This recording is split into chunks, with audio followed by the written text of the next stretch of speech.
seen is, so I've been trying out a new model to see if it makes sense. And so I've been treating patients in my office for the last 10 or 15 years using this concept. And what I found is, if nothing else, it makes the person feel better about themselves. Which what I've seen over and over and over again is that the person with an addiction, no matter what it is, whether they're overweight, whether they're smoking, whether they're drinking too much alcohol, whether they're doing heroin, they just don't feel good about themselves. So in the model that I'm using, what I say is, well, okay, we're all people that have stress. Some of us have more stress than others. Some of us feel stress more strongly than others. But if you have a lot of stress, you need to do something to make that get better. And so then you go, okay, well, I have a lot of stress, so what am I going to do? I have to pick something. So you look at what your parents did, you look at what your friends do, you watch what the TV tells you, and you find you try something, and maybe that's just smoke a cigarette. The first time I tried a cigarette, I was like, I was hawking and coughing. I was like, yeah, this isn't for me. I got to try something different. But somebody else who might have grown up in a family where their parents smoked, them taking the smoke made all the sense in the world, and their lungs were able to deal with it because they already been around smoke a long time. And they're like, hey, I watched my parents when they were under stress, and they go smoke a cigarette and they feel better. I'm going to try that. And they do when they got old enough to try it. So here's what happens. So we all have stress, right? There isn't one here that doesn't have stress. And we all do different things to make it go away. So now, the thing that you're doing to reduce your stress, whatever that may be, becomes an automatic behavior. So when you first learn how to drive, what do they teach you? When you see a red light, you stop. Now, if you drive it right now, you saw a red light, you don't think, oh yeah, what was I supposed to do? You just take your foot off the gas, and you put your foot on the brake, and you stop. Because it's automatic. But that's normal. So if you're a smoker, and you feel stress, or you feel withdrawal, or you feel you need a reward, your brain has been trained, just like it was trained to do stop at a red light, to go get a cigarette. If you're a heroin addict, your brain gets trained to just go get a shot of heroin. When you start feeling withdrawal, you're like, oh, there's that sign. I got to do something to make that go away. And you've been trained. You've trained your brain to do that. So then now there's an anatomical track in your brain that says, go do that.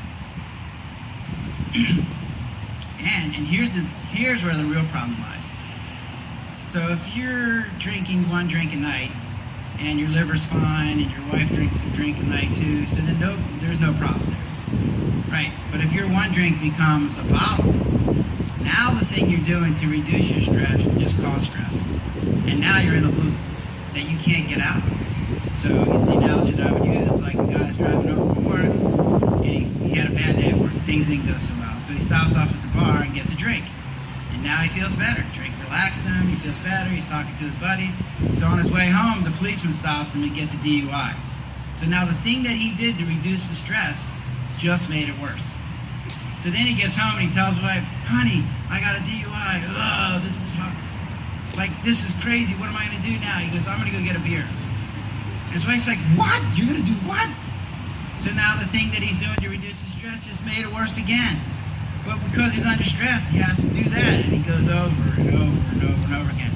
And that scenario was the same for heroin, for cigarettes, for alcohol, for obesity, for anything that you can think of, that scenario can occur.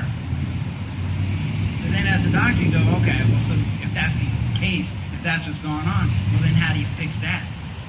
Well, so the first thing that I say, so when I have someone come to my office, so I just had a patient the other day who I'm seeing at a nursing home. She's 32 years old. She's got a master's degree, and she's been doing heroin for 6 years. Okay, she's in a nursing home because she had endocarditis. She's got, her arms are falling off from cellulitis. Both of her lungs collapsed. I mean, she had every side effect that you can have, right? Now she's with me. So what I say to her is, look, your brain is normal. It was normal. Like, you've had a lot of stress. You found something that worked. You did it till it was automatic in your head. But then somewhere along you said, this is crazy, I gotta stop. And I can't imagine there's been anybody who smokes, drinks, does heroin that hasn't somewhere in their life said, whoa, I gotta stop doing this. But then what happens is they get trapped. Because now there's three things that go on. So if you're trying to get off heroin, three things happen. One is that you're under a lot of stress. And now that you've been doing heroin, you're under way more stress. You might not have a house to live in. You might not have any money. You might not have any friends, right? So now you're under way crazy stresses, right? And someone's saying, take your best stress reducer away. The heroin, it makes your stress go away. It doesn't last very long and has all these crazy side effects, but it does work for a little bit, right? So now you're saying, crazy amounts of stress, take away your best stress reducer. You got this thing in your brain that says, hey, when you feel stress, go do that. And nobody's making that go away. And then the last thing is, now you're going into withdrawal. Ooh. So I've never felt withdrawal. I've talked to a number of people who have. And from what I get, it's like the worst thing that you could ever imagine. So all those things that trap you into this addiction. And so as a doctor, I'm going, well, these are the things that are trapping you into this addiction. And you want to get off. I haven't met a person yet that doesn't want to get off. I mean, right? I talk to smokers. I would say 95% of them want to get off. There's 5% that go, I don't care, I need to keep smoking, right? 95% of them want to get off. But they're trapped. Just from the same things that traps a person with heroin, that traps a person with alcohol, that traps a person with BC, all the same. So then my job becomes to say, okay, let's look at what's causing stress in your life. It could be stress now, maybe you don't have a home. It could be stress from the past. Maybe you were abused when you were a kid. Maybe you got beat up. Maybe you were bullied by somebody. I had a patient that I was talking to her, and I was like, how was your childhood? And she's like, my childhood was fine. My parents were really nice to me. But then she said, but my sister was not. And I'm like, what? She goes, my sister beat me up every day. And I'm like, I can't imagine if you're a younger sister waking up every day knowing your sister's going to beat you up. That can't make you feel good about yourself, right? So she turned to alcohol, and alcohol worked and made her forget all that. So my job then becomes identify where your stresses are coming from.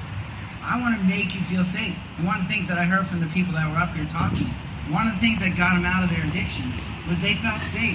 They felt like someone cared about them. That's what people are looking for.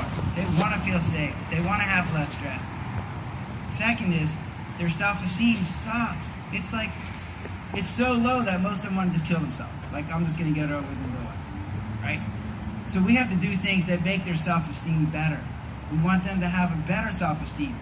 I'm talking to this lady at the nursing home, and her mom, I said, bring your mom so we can talk. So her mom says, well, these are all real nice ideas. And I'm like, well, where's she going to go when she leaves here? Because she doesn't have a house, she doesn't have any money. And she goes, well, I don't care where she goes, but she can't come to my house. And I'm like, if you're a daughter and you hear that from your mom, that's the most important person in your life who says, yeah, well, I know you're having trouble, but I'm not going to give you help. Can you imagine any more bigger blow to your self-esteem? So one of the things I do is talk about stress. I talk about different ways to deal with their stresses. So instead of dealing with heroin, I'm going to teach you a new technique. We're going to learn a relaxation technique. We're going to try different medication. We're going to try celebrate recovery. Whatever it is, we're going to try different techniques. And the key is to do them so they have less side effects. So in my office, I use Suboxone. Right? So here's what I found. Suboxone has its own problems, but they're way less than heroin. Right? Because now a person's off the street. They're doing something that's legal. They have a reasonably secure system of getting the medication. They know what they're going to get when they get it. And it doesn't have withdrawal. So it gets rid of about 75% of side effects. So at some point, and that's why I call it a transitional treatment, they're going to have to get off Suboxone. But in the meantime, they're getting off this other thing that's caused crazy amounts of stress. So teaching them about stress and where it comes from. I'm teaching them different ways to deal with their stress. I'm giving them help in terms of transitioning off so they don't have to go into withdrawal. I'm making them feel like they're a real person, that they deserve respect, that they are not weak-willed, they're not stupid, they're not diseased, they're not brain damaged, they're not genetically defective. They're just people that have stress, that have found a way to make it better, and that now they've gotten trapped because their brain's been trained normally to do what it's supposed to do routinely, and they can't get off because of the withdrawals. So when they hear that, they go, oh, that fits with what I feel. And then they're willing, they want to do the recovery because they have something to go for now. They can get respect. They can get trust back in their lives. They can get rewards back in their life. One of the other things that I found, particularly with heroin, is that, and here's what I've seen, like people they don't likes smoking, but they don't not like the people who smoke. But what I've seen with heroin is they don't like people with heroin. We don't like them so much that we put them in jail. And what I realize is not the heroin that makes us not like them. It's that they lie and they steal. And a lot, not just a little bit. And they'll steal or lie and do anything they can. But it turns out lying is the exact same thing. They're under a lot of stress. They don't have a place to live. So they're staying at their grandma's house, but they need a fix, so they steal her toaster. So grandma says, "Did you just steal my toaster?" And she goes, and you know if you say yes, you're going to get kicked out. So you go, "No, I didn't steal your toaster." So you lied to reduce your stress. And then she finds out, no, you did steal her toaster. And now the thing that you did to reduce your stress just made it worse. Because now she is kicking you out. And now she's telling everybody in your family, don't take her in because she's going to steal your toaster. So one of the things that I find is if I don't deal with the lying addiction, then I'm not going to heal the heroin because nobody's going to want to help them. So with this lady that I met the other day, I said, look, you have to stop lying. You have to be honest. So I have patience. I had a lady come in the other day. Her son was drunk and was mad at his mom. She's on Sprouse. And he took a 2-week supply of her Sprouse and flushed it down the toilet. So she's like, oh, what am I going to do? She was flipping the freak out. So she finally came to my office and she was in tears. She goes, please don't kick me out. I was like, why would I kick you out? Why would I make your stress worse? No, I'm here to make your stress better, not worse. We got to work this out. I called her husband just to confirm the story. I said, but if you're honest with me, I'm here to help you, right? I'm here to reduce your stress. I'm here to teach you new ways to deal with your stress. I'm here to help you transition off of this so you don't have to go into this horrible withdrawal. And I'm here to give you your self-respect back. I want you to feel like you're doing things the right way. What I've seen is people respond to that message, and they're willing to come back to me again and again and again. And that is one of the critical pieces because they have to feel like they're a real person. They have to feel like someone respects them, that somebody wants them to get better, that they're worth getting better. Because if you don't feel good about yourself, you're not going to put yourself through the crap you have to go through recovery. You have to want to do that, but you have to feel good about yourself. And the problem that I see with our addiction treatment programs right now is they tend to make people feel really crappy. Like I've seen programs where, like if you walk on the sidewalk, you're okay, but if you walk in the grass, you get kicked out. If you take too many selfies, you get kicked out. If you're in a halfway house and you're doing Suboxone, you get kicked out. What? If you lapse, if you use again, boom, you get kicked. Like, no, those don't make any sense. You're making these people's lives worse, not better. So what I've seen is, what I'm in the process of doing is starting to try a program based on the model that I use. And what I've seen is that it works, and I just have to get the people around me to make it work, because I can't do it by myself. And what I see is there's crazy amount of energy. People come here to play music and sit here and listen to us talk and rattle on. There's so much freaking energy here. There's money in the system. People want to get this problem fixed. So we just need to channel it in a way that can help these people in the way they need help. And that's what I'm trying to do. Thank you for listening.